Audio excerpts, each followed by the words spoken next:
Mr. Speaker, I would want the Deputy Speaker to learn from this. Deputy President. Sorry, Deputy President. Sorry, I don't know why I keep going to Honorable Gladys.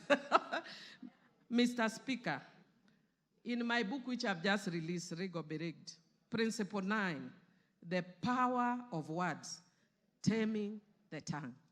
Mr. Speaker, if the Deputy President had been quiet, he would have carried many people in this house. But he did not tame the tongue. And every time he spoke, he's just showing further and further division of the country.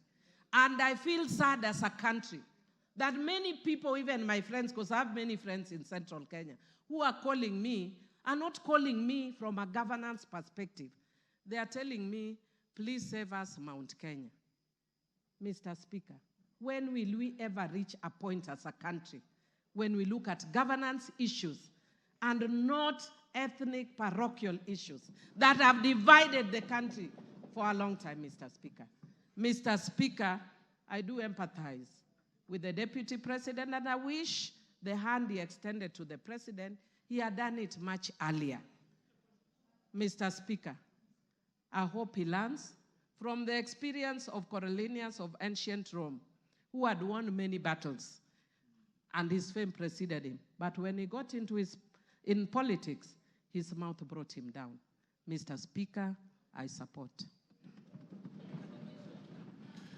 Gladys Sholay, not information. There's nobody on the floor. Speak. You wanted to speak. Okay, but just allow me to correct one issue that has been raised twice on the issue of Nancy Baraza. Nancy Baraza was alleged to have pinched the nose of someone. It was never confirmed. The CCTV footage did not reveal it, and she was found with no guilt on that point. So as a woman leader, I want to correct that. Nancy Baraza served this country faithfully. So let us correct the Hansard. Thank you.